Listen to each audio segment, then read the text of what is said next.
Muy bien, pues hoy lo que nos toca son los capítulos 23, 24, 25 y 26. Básicamente porque todos estos capítulos están juntos y todos hablan de lo mismo. Es Pablo, en primer lugar, ante el consejo, Pablo delante de Félix, mi tocayo, y después Pablo ante Festo, Agripa y Berenice, ¿de acuerdo?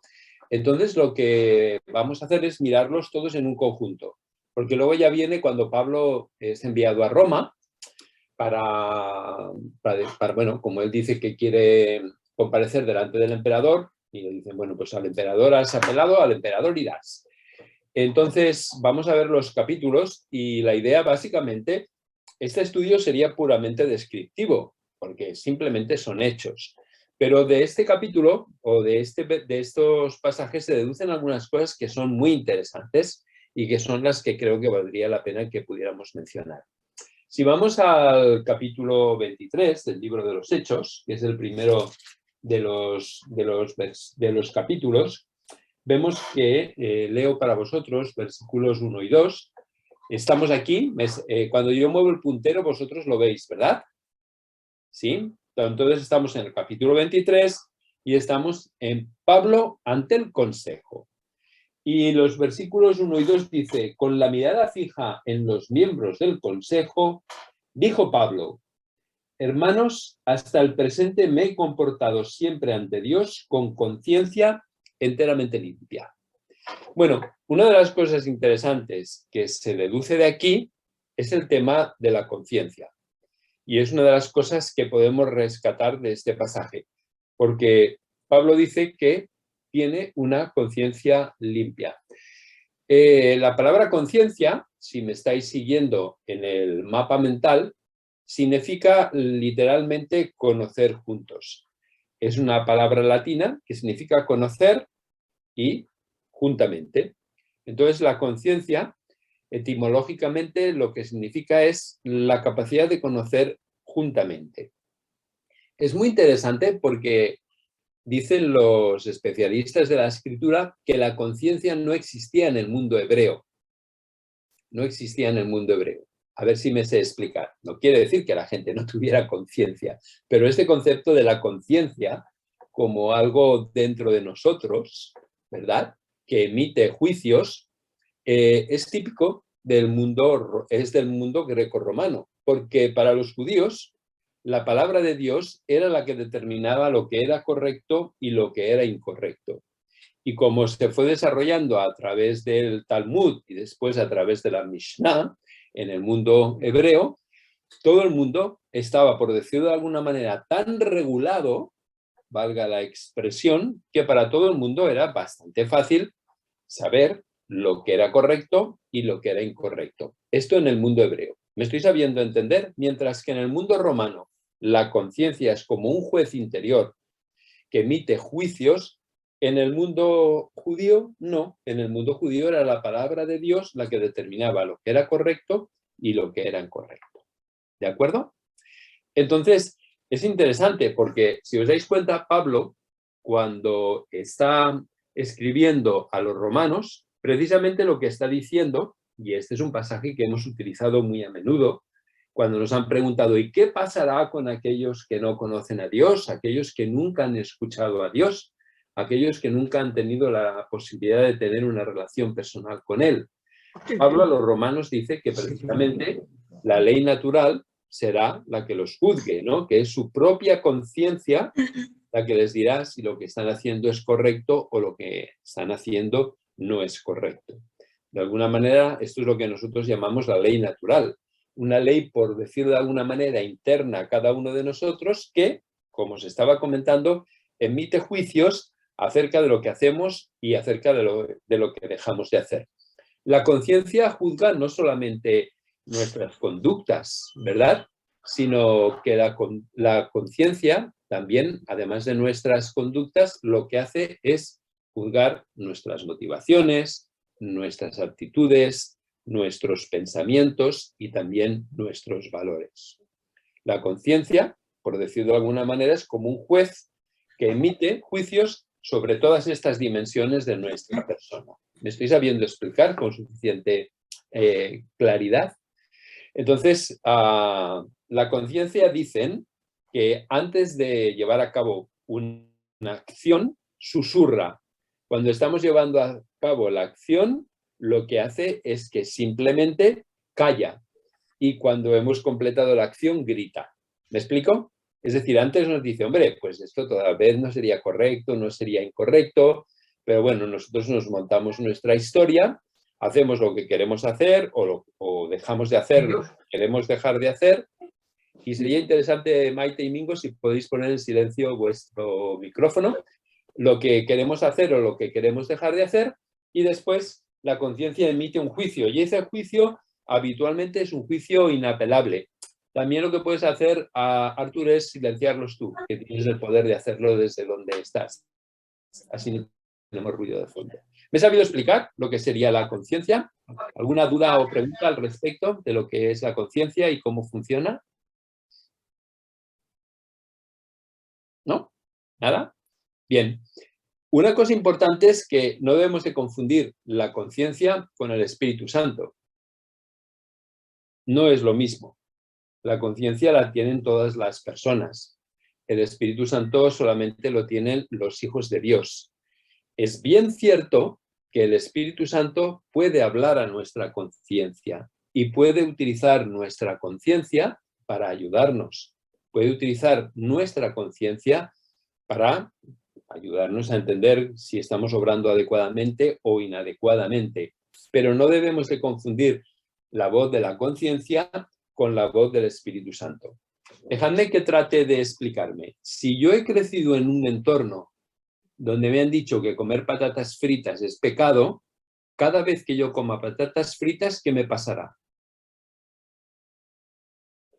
No es una pregunta muy difícil, podéis contestar. Que te hará sentir mal, pensarás que estás haciendo algo mal hecho, que estás pecando, lo que sea.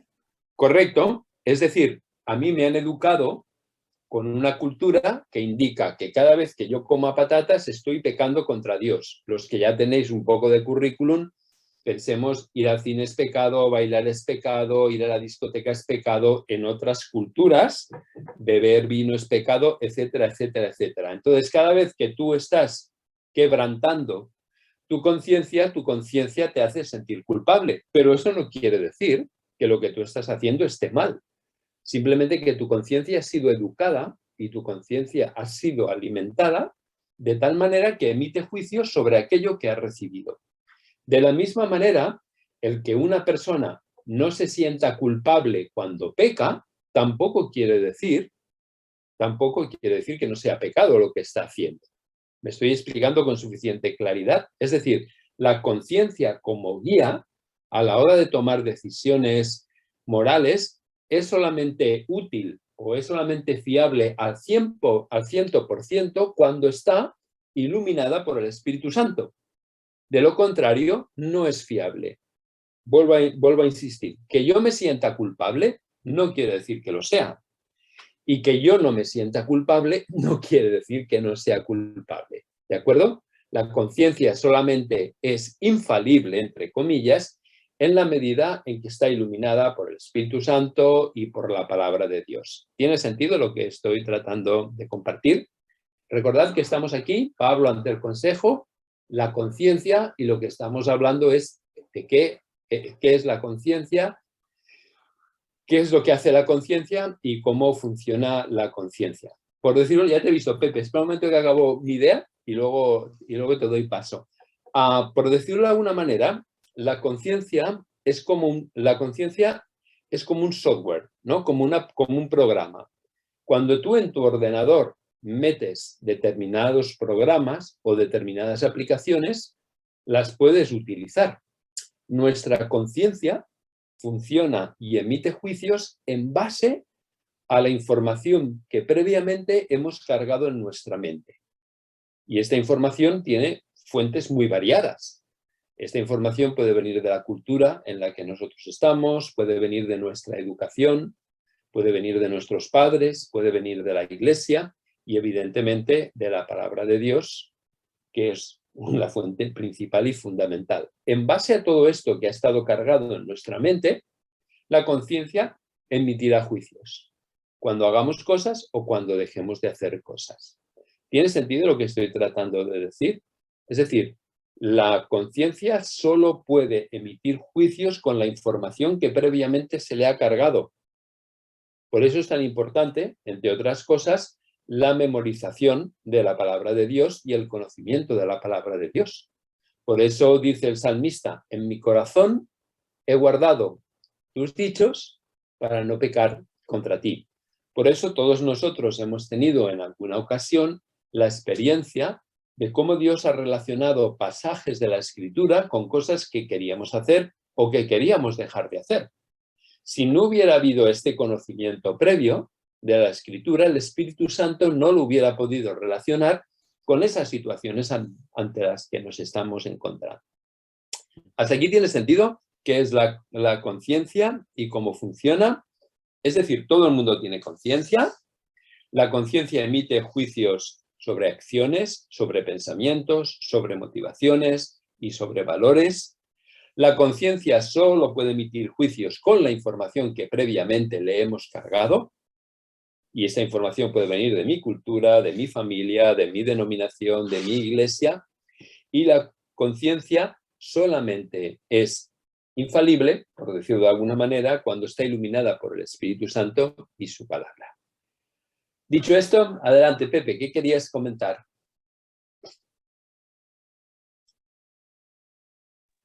Bien, yo lo que quería decir es que si es seguro que el Espíritu Santo sí habla a la conciencia, porque la comunicación con Dios es a través de nuestro espíritu y la conciencia es el resultado del soplo de Dios en nuestro cuerpo, ¿no? Es la que teóricamente ha de estar subordinada a nuestro espíritu.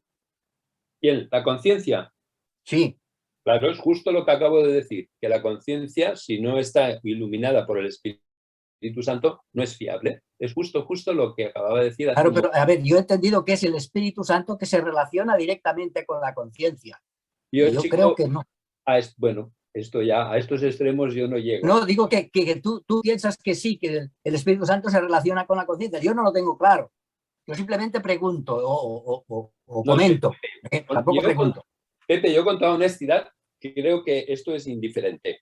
Para mí me parece que no es el punto importante. El punto importante es que nosotros tengamos la capacidad de escuchar la voz de Dios. Y yo creo que Dios habla a través de nuestra conciencia. Por eso, cuando vayamos más adelante, veremos lo que son los diferentes tipos de conciencia y por qué el apóstol Pablo está diciendo yo tengo una conciencia limpia. ¿Qué significa tener una conciencia limpia? Ahora lo veremos. Pero una cosa, Félix, también depende cómo alimentemos la conciencia, la vamos a tener de una manera o de otra.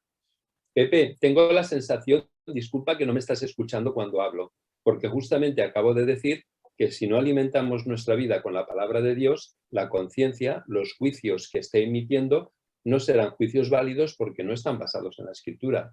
Vale. Lo acabo justamente de decir ahora. Entonces, cuando te oigo, me da la impresión de que no me estás escuchando cuando hablo, porque justamente lo acabo de decir. ¿Cuándo es fiable la conciencia? Entonces, se me ha pasado, disculpas. Ya está, ya puedes cambiar. En la medida en que el espíritu, en la medida en que la palabra de Dios está en nuestro corazón, la conciencia puede emitir juicios que estén acordes con la palabra de Dios. Si no, es simplemente mi criterio personal y es mi manera personal de entender las cosas, ¿no? Por eso, si os acordáis que esta mañana lo estábamos mencionando en la iglesia, el Salmo 139, cuando le pedimos a Dios que nos examine, ¿verdad? Cuando le pedimos a Dios que hable a nuestro corazón, que motive que examine nuestro corazón. Como dice el salmista, ¿no? Líbrame de los pecados que me son ocultos, engañoso es el corazón del ser humano. Mi punto es que mientras la conciencia la tenemos todos los seres humanos, salvo que sea un psicópata, el Espíritu Santo solamente lo tenemos los creyentes. Y por lo tanto el Espíritu Santo, una de las maneras que utiliza para hablarnos es a través de nuestra conciencia. ¿De acuerdo? Hasta aquí estamos todos más o menos en la misma página. A Maite o Mingo, no sé quién de los dos es el que quería hablar. Mingo, em fa una mica de por després del que he sentit del Pepe, perquè igual jo tampoc t'escolto, perquè se'm posa una idea al cap, no sé si a algun altre li passa, i aleshores el que diu el que està donant la conferència doncs ja no li fem cas, o sigui, perquè anem amb el nostre pinyó fixe posat. Passa sovint, però endavant. Et prego que em disculpis i m'ho aclareixes. Torno a lo mateix, a lo de la consciència i l'Esperit Sant. No? Jo crec que tu t'has explicat molt bé, jo no sé si t'ho entès prou bé, però tu sí que t'has explicat bé, però jo sóc el que potser no ho entenc del tot. Si la consciència la tenim tots, la consciència és el que ens han ensenyat i a la mida, per què l'Esperit Sant no ens avisa d'aquelles coses que ens han posat a la consciència les tradicions de la gent, de les esglésies, amb els temps passats que veiem actualment hi ha moltes coses que les trobem molt normals i molt naturals. I tu has parlat del cine, la discoteca i tal, i segurament fa 30, 40 o 50 anys enrere, no sé quants, això era pecat. Com és que l'Esperit Sant no m'avisava en aquell moment que allò no era pecat, sinó que eren unes persones que manipulaven la paraula de Déu i em deien que allò era pecat? No sé si em podràs contestar aquesta pregunta o si t'hi entès bé el que tu estaves dient. La contestació en aquest sentit, Mingo, es muy fácil. Es decir, no podemos fiarnos única y exclusivamente de las cosas que nos enseña la Iglesia. ¿Qué es lo que nos dice la Escritura? Probad los espíritus, ¿no? Entonces, la guía final de todo aquello que nosotros hacemos o dejamos de hacer tiene que ser la palabra de Dios. Entonces, por eso yo os estaba diciendo que la conciencia por sí misma no es fiable. La conciencia es fiable en la medida en que los juicios que emite son acordes con la palabra de Dios. Y tenemos un caso muy claro que aparece en el propio libro de Romanos. Gente que se siente mal porque come carne que está sacrificada a los ídolos. Y gente que come carne sacrificada a los ídolos y su conciencia no emite ningún tipo de juicio al respecto y no se sienten mal.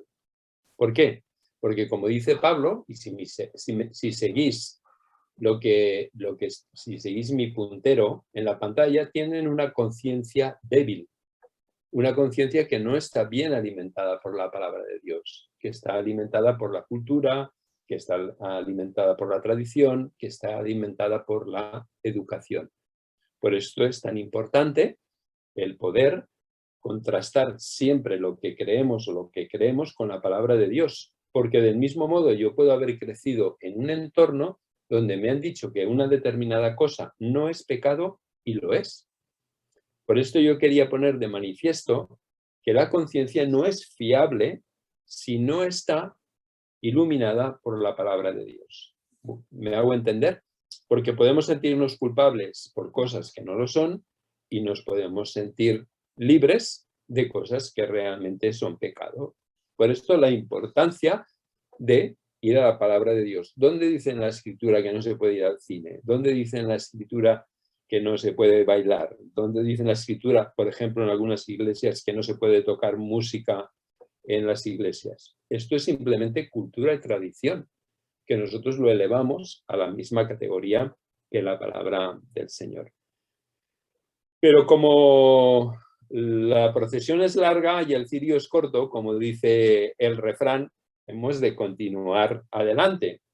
Entonces la idea es, hey, todos tenemos una conciencia, todo ser humano tiene una conciencia.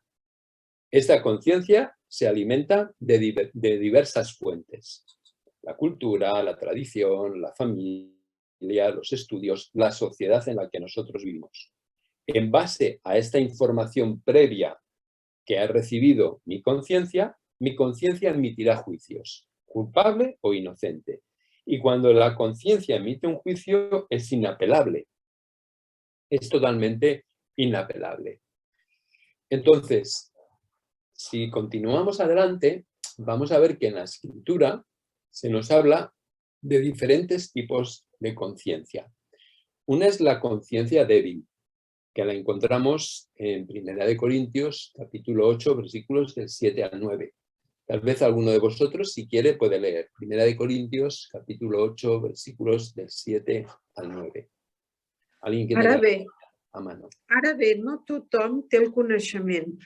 Alguns, acostumats fins ara a la idolatria, mengen la carn sacrificada als ídols com si realment fos oferta a ells. I així la seva consciència, feble com és, els fa sentir en pecat. Gracias, Elizabeth. Más claro, agua.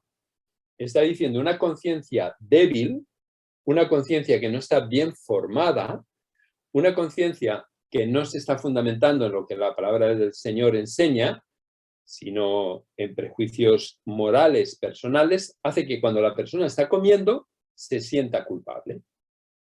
Entonces es interesante porque la conciencia débil es una conciencia que no ha madurado lo suficiente, ¿de acuerdo? Para poder emitir juicios que sean juicios correctos conforme a lo que dicta la palabra de Dios.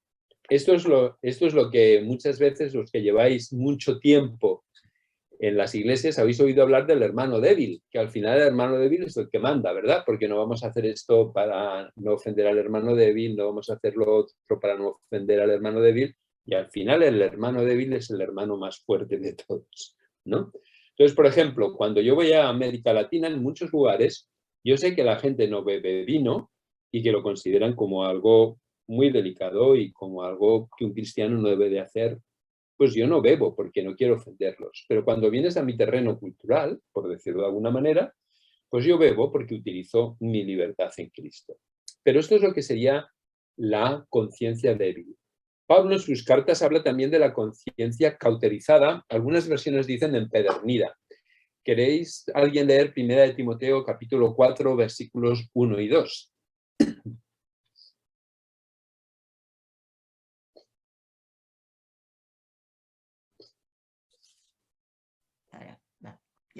L'esperit diu clarament que en els darrers temps alguns s'apartaren de la fe i faran cas d'esperits seductors i doctrines diabòliques.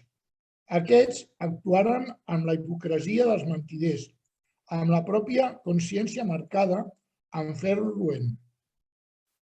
Sí, es interesante, ¿verdad? Porque en la versión catalana dice una conciencia marcada con un ferro ¿qué? Roent. Sería con un hierro Candente. Un hierro. Un hierro candente.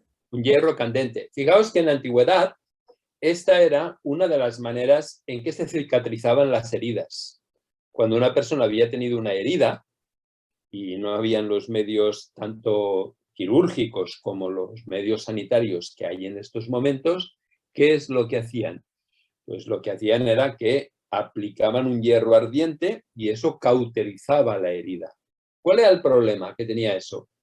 Que se perdía completamente las terminaciones nerviosas y por lo tanto la persona perdía la sensibilidad. ¿Me hago entender? De tal manera que una conciencia cauterizada sería una conciencia que de tanta exposición que ha tenido al pecado ya no tiene la capacidad de responder a los estímulos de la palabra de Dios. Y todos utilizamos esta expresión en el lenguaje cotidiano. Es que esta persona no tiene conciencia. ¿Qué queremos decir cuando afirmamos que esta persona no tiene conciencia? Estamos diciendo que no tiene la capacidad de discernimiento, ¿verdad? De entender lo que es correcto y de lo que no es incorrecto. Qué poca conciencia que tiene la gente.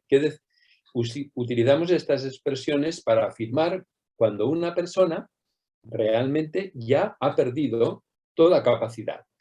Otra manera de expresarlo en el lenguaje bíblico sería que tienen el corazón endurecido. Recordáis que precisamente lo que nos está diciendo Ezequiel es que Dios va a cambiar nuestro corazón de carne nuestro corazón de piedra por un corazón de carne. El simbolismo es muy claro, un corazón insensible por un corazón sensible.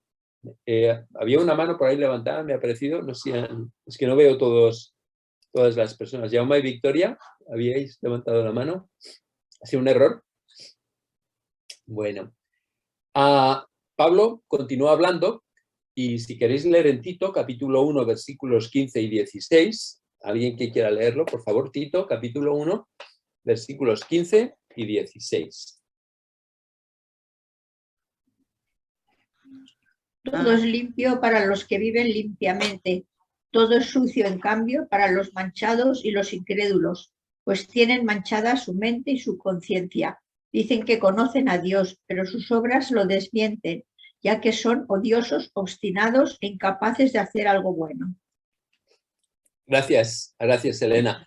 En términos de Pablo, una conciencia sucia sería una conciencia que cuando hay un juicio de parte de la palabra o de parte de Dios, no responde, ¿de acuerdo? A diferencia de la última de todas, que es la conciencia limpia, la que Pablo menciona en Hechos, capítulo 23, versículo 1, lo que hemos visto, ¿verdad? Hermanos, hasta el presente me he comportado siempre ante Dios con conciencia enteramente limpia. La diferencia entre la conciencia sucia y la conciencia limpia sería que cuando yo recibo un estímulo de parte de Dios, yo respondo corrigiendo la conducta, la actitud, la motivación, el pecado, la conducta o lo que sea. Respondo.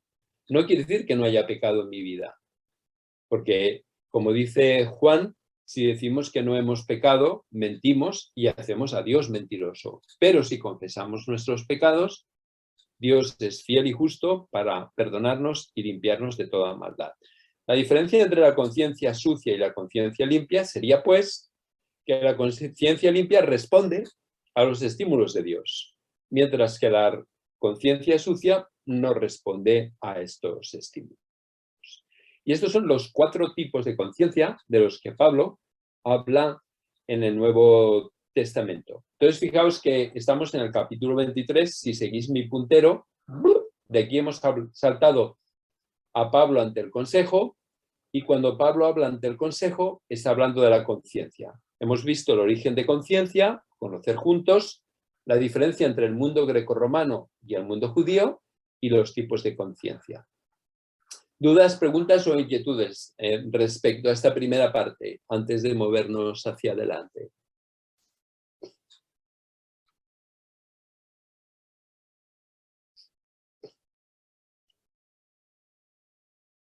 ¿No? Perfecto.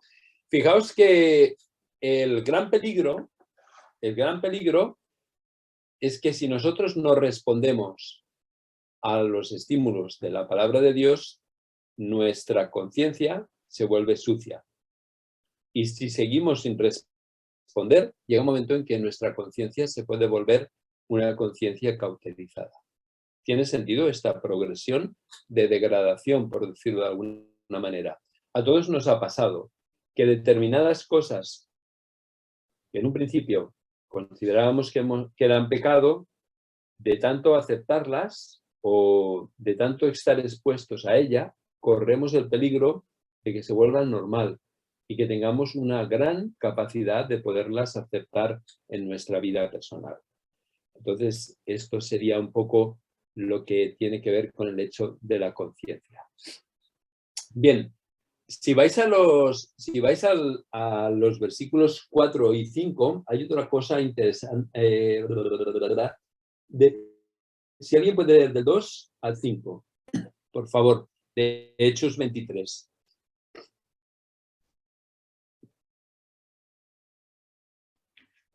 A esto, Ananías, el sumo sacerdote, ordenó a los sugieres que golpeaban a Pablo en la boca, pero éste le dijo, a Pablo en la boca, pero éste le dijo, Dios es quien te golpeará a ti, grandísimo hipócrita. Estás sentado ahí para juzgarme conforme a la ley y conculcas la ley mandando que me golpeen.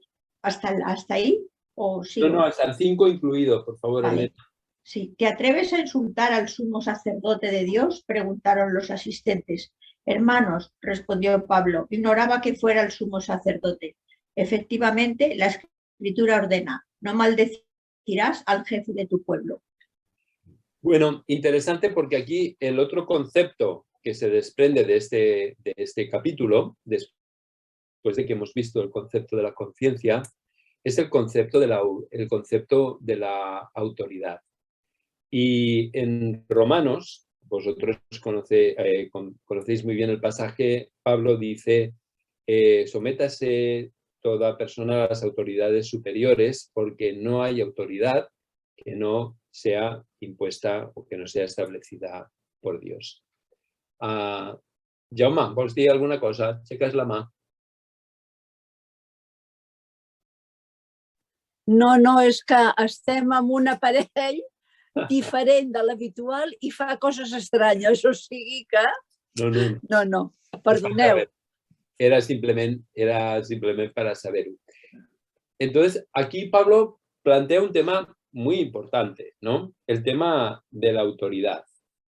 Y si leéis en Romanos capítulo 13, versículo 1, la gran pregunta que aquí viene es, os lo leo, todos deben acatar la autoridad que preside, pues toda autoridad procede de Dios y las autoridades que existen han sido establecidas por Él.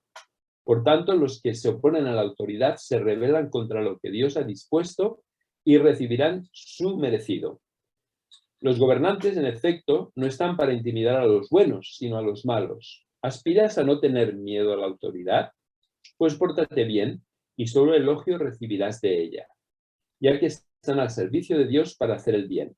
Pero si te portas mal, teme lo peor, pues no en vano está dotada de poderes eficaces al servicio de Dios para castigar severamente a los que hacen el mal.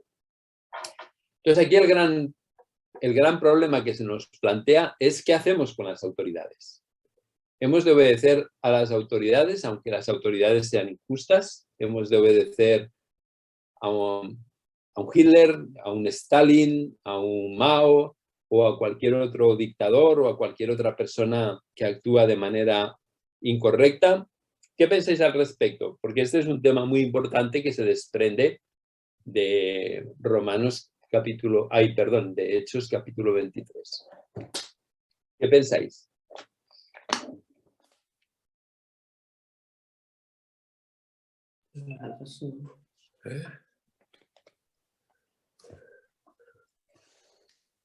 Mano levantada.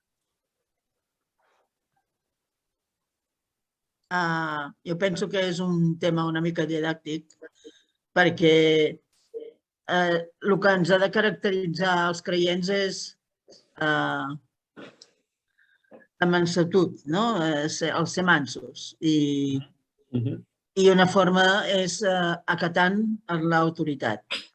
Però jo penso que és més aviat didàctic.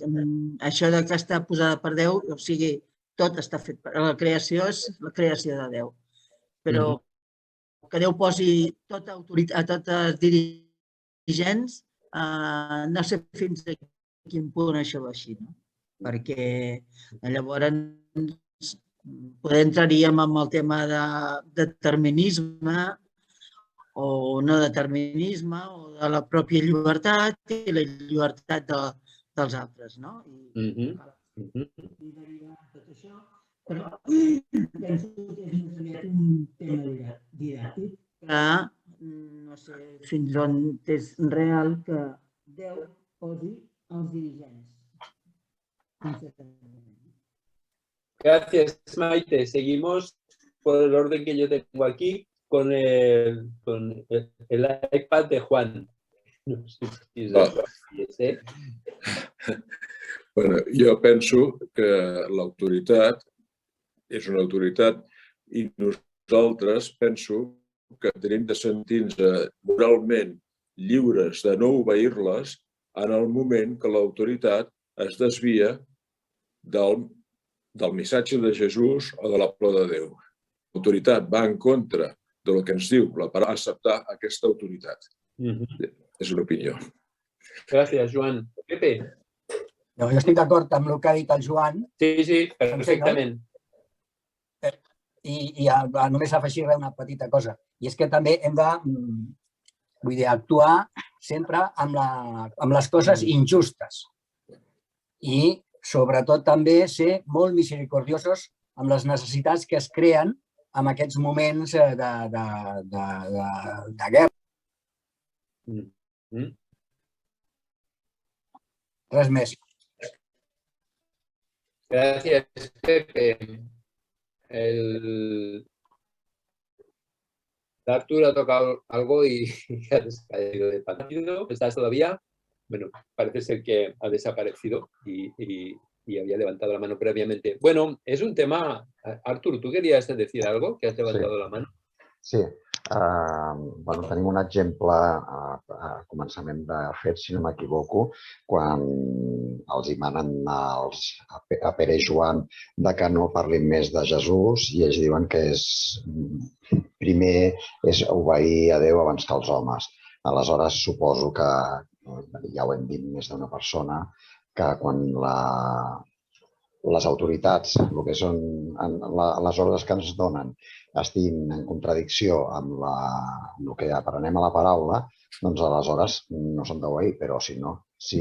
I aleshores, en els casos aquests que tu posaves extrems de Hitler o el Putin o gent d'aquesta, doncs aleshores bueno, depèn de les ordres que et donin, tu les has de valorar a la vista del que Déu mana abans que el que et manin els homes, encara que aquestes decisions et poden costar la vida. Sí, ciertamente. Bueno, si me seguís en el esquema, el principio de Romanos 13 se puede interpretar de dos maneras diferentes. Una de las maneras en que habitualmente se interpreta es el hecho de que Dios pone y quita reyes. ¿De acuerdo? Entonces... Porque vos trata. Ya la empiciada. Son muy divertidas las conferencias de Zoom entre nosotros, gente de la tercera edad, ¿verdad? Entre lo que hacemos y lo que dejamos de hacer. Bueno, hay dos posibles interpretaciones. Una es que las autoridades que están al frente, pues pensemos en nuestro país, son autoridades que directamente han sido puestas por Dios. Pero la otra interpretación es que lo que Dios ha establecido es el principio de la autoridad. Es diferente el hecho de la persona que ocupa la autoridad al principio de la autoridad, que es un principio establecido por Dios. Si veis un poco más adelante en el esquema, el principio de la autoridad corresponde a lo que se denomina el orden de la creación. Es decir, en todas las sociedades, no importa cuáles sean, lo avanzadas, poco avanzadas o mucho avanzadas que existan, hay dos cosas que son permanentes y que se dan en todas. Por un lado, el principio de la autoridad. Habrá un gobierno de una manera o de otra manera. Podrá ser un gobierno violento, podrá ser un gobierno democrático, podrá ser un gobierno participativo, pero no se conoce ninguna sociedad donde no haya una forma de autoridad. De la misma manera que tampoco se conoce ninguna sociedad donde no exista una forma de familia. Esta forma de familia puede ser de una manera o puede ser de otra manera. Es lo que los teólogos llaman el orden de la creación. ¿Me estoy sabiendo explicar? Es decir, hay instituciones del orden de la creación y estas instituciones son la familia y el gobierno. Luego hay instituciones del orden de la salvación. Entre ellas estaría, o fundamentalmente, la Iglesia. ¿Me he sabido explicar con claridad la diferencia? Entonces, gobierno y familia corresponden al orden de la creación, mientras que la Iglesia corresponde al orden de la salvación. El principio de autoridad y el principio de la familia está establecido por Dios desde el principio. Dejará el hombre a su padre y a su madre y se unirá a su mujer. La familia la vemos de manera permanente a lo largo de las Escrituras. Y el principio de autoridad igual, y Jesús mismo lo reconoce. ¿Os acordáis en un pasaje donde Jesús reconoce el principio de la autoridad de una manera muy clara, tajante, sin ningún tipo de dudas? Dar al César lo que es del César, ¿no? Este es un pasaje, mira, muy bueno. Gracias, Laida, porque no era el que tenía en mente, pero ¿qué otro pasaje? Hay un claro reconocimiento de la autoridad por parte de Jesús, aparte de este que tú has mencionado, Laida.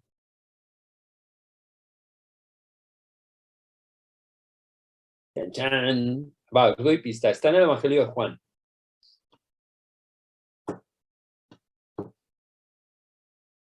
Al que adivine, le doy uno de mis libros autografiado. No es que sea una gran motivación, ¿no? Pero es por poner un aliciente. Lo podéis encontrar cuando Jesús se encuentra delante de Pilatos. Y Pilato le dice, ¿no sabes que tengo autoridad para condenarte o para dejarte en libertad? ¿Y qué dice Jesús? Ninguna autoridad tendrías si no te hubiera sido dada por Dios. ¿Recordáis ese pasaje? Decidme si lo recordáis o no lo recordáis. Pero Jesús claramente dice, ninguna autoridad tendrías si no te hubiera sido dada por Dios. Claro que aquí nos encontramos con la autoridad política, encabezada claramente por Pilato y por Jesús, ¿no? Y Jesús reconoce la autoridad. De la misma manera que Pablo reconoce la autoridad del Sanedrín. Por eso dice claramente, afirma la ley, no maldecirás al príncipe de tu pueblo. Y de la misma manera, Pedro y Juan, cuando se encuentran delante del Sanedrín, no le niegan la autoridad, pero afirman que es prioritario obedecer a Dios antes que obedecer a los hombres. Entonces, aquí hay un principio que es importante y es que la sumisión a la autoridad es absoluta, pero la obediencia a la autoridad es relativa. No es una contradicción, no es un juego de palabras. Es decir, la sumisión a la autoridad es absoluta porque reconocemos que la autoridad proviene de Dios. Pero la obediencia es relativa, porque no siempre la autoridad actúa de manera correcta. ¿Y cuál sería el patrón para saber si la autoridad actúa de una manera correcta o incorrecta?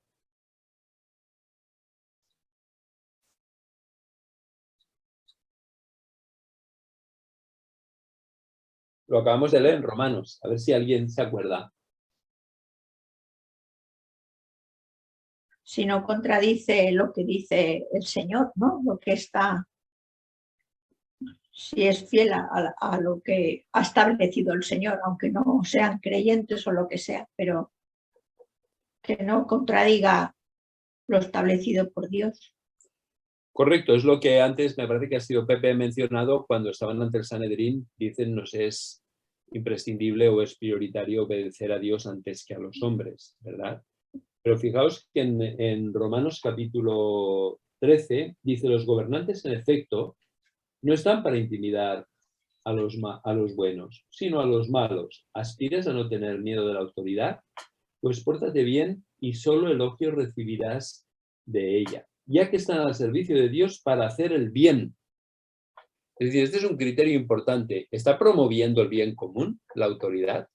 Porque fijaos que está diciendo que el propósito de la autoridad, ¿cuál es? Promover el bien y contener el mal. ¿Lo veis en este pasaje? Decidme si tiene sentido. Pablo está diciendo, la autoridad tiene una finalidad. Promuevo el bien y contengo el mal. Por eso dice Pablo que no en vano lleva la espada. Entonces, esto es un criterio que también nos ayuda. A veces no todo lo que la autoridad hace o deja de hacer nos aparece reflejado en la palabra de Dios. Entonces, promueve el bien, está oponiéndose al mal, este es otro criterio. Y esto lo vemos de manera clara, como habéis mencionado, en Pedro ante el Sanedrín y las parteras de Egipto. ¿Qué sucede con las parteras de Egipto? ¿Alguien se recuerda?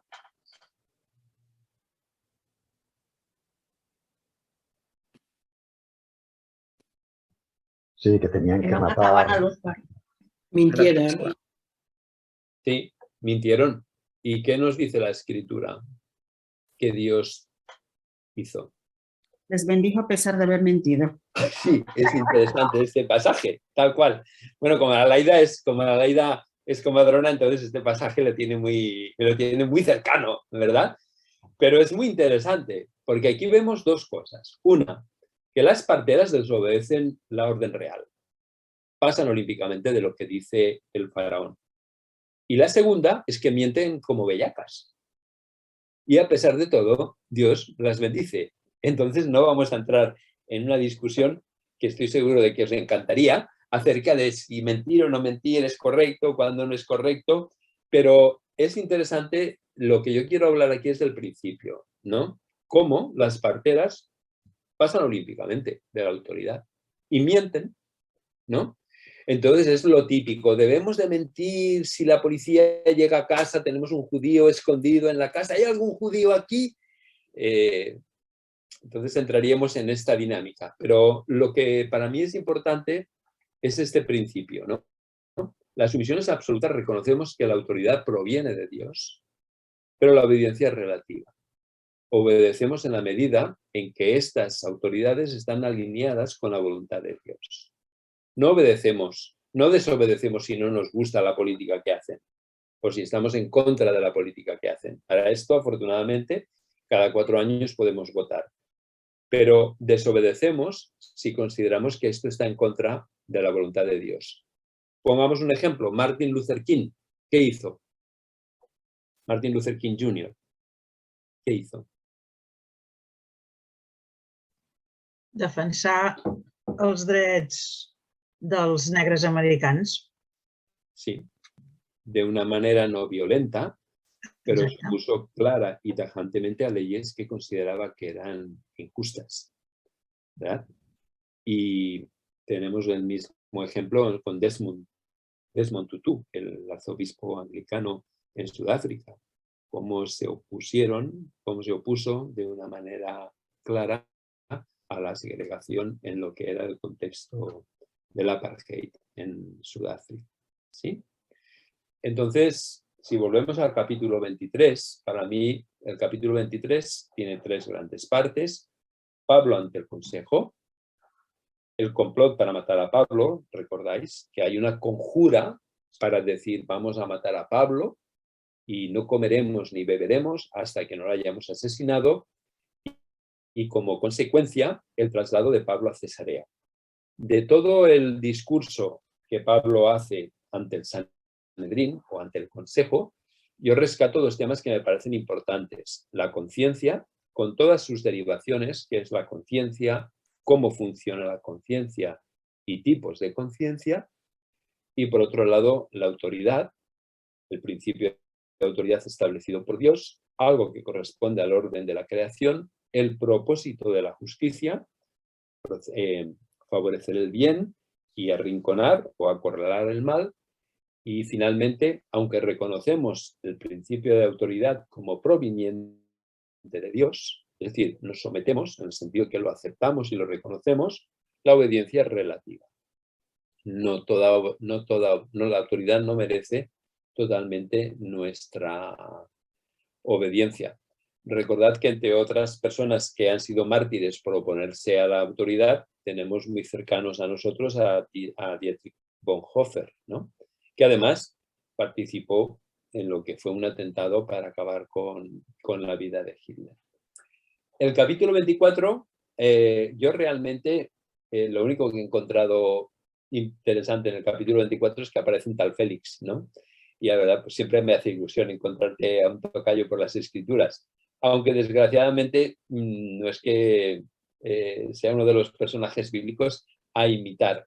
Pero me gustaría que vierais el versículo 25. ¿Alguien quiere leer el versículo 25 del capítulo 24, por favor?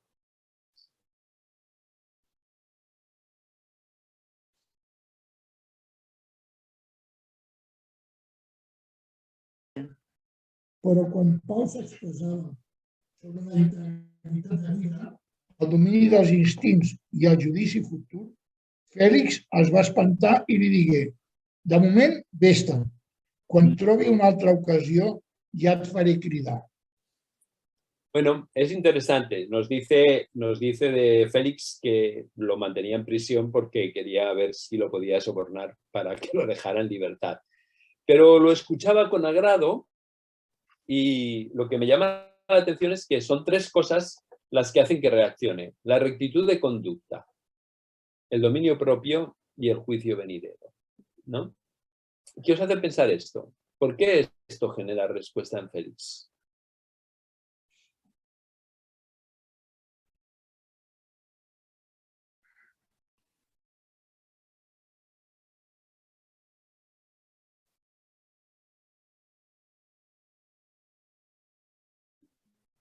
Por el juicio venidero, a lo mejor se asustó.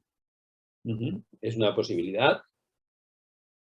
Porque que haya un juicio venidero, ¿qué implicación tiene? Que será juzgado por todas las acciones que estaba haciendo, y los romanos eran muy supersticiosos o muy temerosos en ese aspecto con los dioses y todo eso. No sé si tiene algo que ver el susto que tuvo o porque verdaderamente lo estaba haciendo muy mal. Y le tocó la moral. No sé. Por la conducta que tenía Félix, ¿no? Con la mujer con la que estaba, que no le correspondía, quizás. Por eso esto también tenía su conciencia que le redargudía, ¿no? No se nos dice nada de que la mujer estuviera... era Herodes el que tenía la mujer de su hermano. No se nos dice aquí nada acerca de que la mujer de Félix... O sea, que Félix estuviera viviendo una relación matrimonial incorrecta. Hasta donde yo recuerdo, no nos dice nada al respecto. Yo pienso que es que lo confrontaba con seguramente actitudes que eran visibles a los ojos de Pablo y de otra gente que Félix pues llevaba a cabo. Sí, Pepe, yo estoy de acuerdo contigo de que fijaos que las tres cosas tienen que ver con nuestro estilo de vida y nuestra conducta. La rectitud de conducta está claro, ¿no? Es decir, que vivimos una vida recta, una vida consistente, una vida coherente. El dominio propio o la templanza sería una de las características de una vida que es recta. Recordaos que también el dominio propio es uno de los frutos del Espíritu Santo.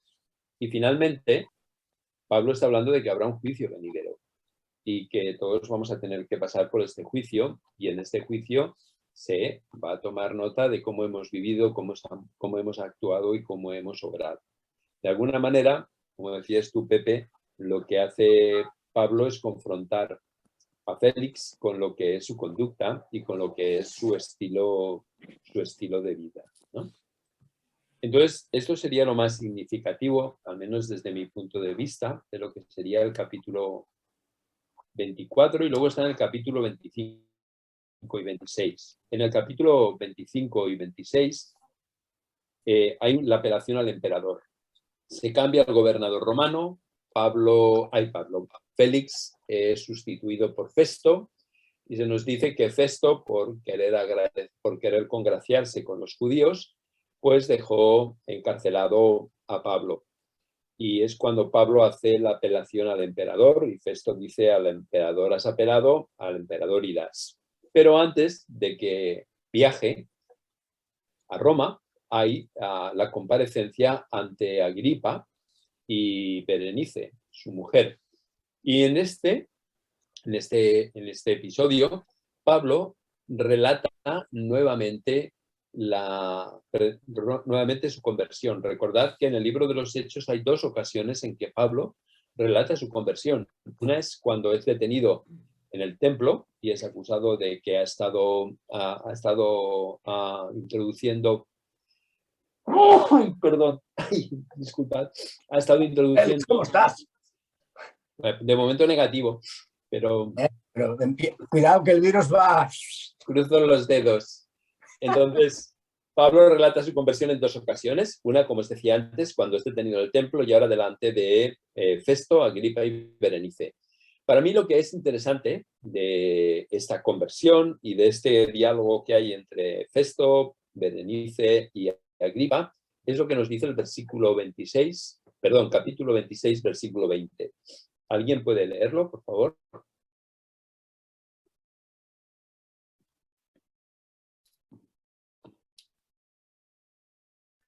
Sinó que he predicat primer a Damasc i a Jerusalem, després per tot el país dels jueus i finalment als pagans. Els he anunciat que havien de penedir-se i convertir-se a Déu i donar els fruits que demana la conversió. Gracias, Sara. ¿A qué os resuena esto? ¿Qué os trae a la mente esto? ¿Quién predicaba igual?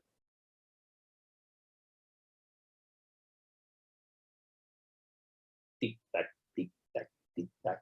Y el conocimiento bíblico, primero me habéis fallado con Juan, ¿eh? Y ahora a ver, ¿quién predicaba igual?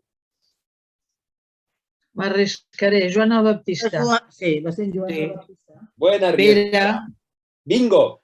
Juan el Bautista tiene un mensaje que es idéntico. O sea, casi podemos decir que es un eco. Pero lo interesante de esto es que la conversión siempre se expresa por un cambio de vida.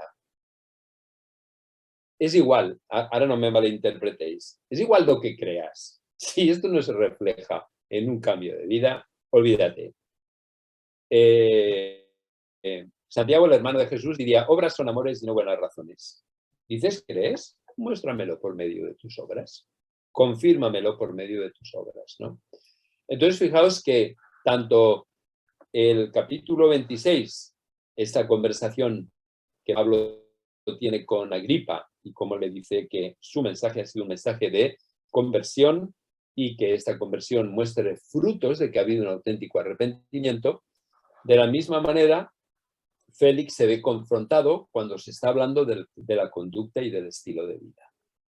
Entonces, ¿os acordáis que anteriormente habíamos hablado de que a los cristianos se les llamaba los seguidores del camino? ¿Recordáis?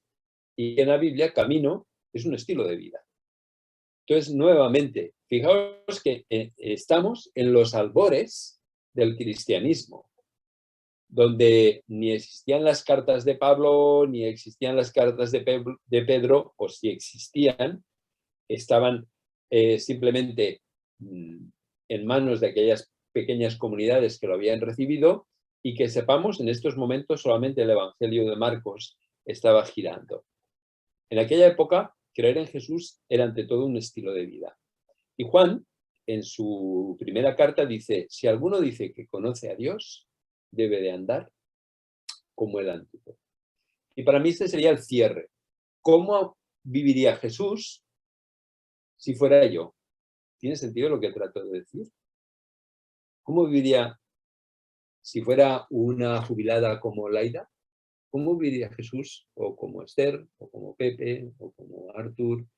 Si Jesús estuviera en nuestra piel, mañana, ¿cómo viviría? ¿Cómo se desenvolvería? ¿Cómo enfrentaría las diferentes situaciones de la vida cotidiana? ¿Sí? ¿Tiene sentido lo que trato de compartir? Y los que somos viejos en el lugar recordaréis aquel famoso libro de Sus Pasos, ¿verdad? ¿Qué haría Jesús si fuera yo? Muy bien, chicos, pues esto es lo que da de sí los capítulos 23, 24, 25 y 26. El próximo día, si Dios quiere, os recomiendo que vengáis con flotador y con bañador porque vamos a naufragar, vamos a ver el naufragio. Entonces, para que si nos salpica el agua, estemos bien protegidos. Esto es todo por mi parte.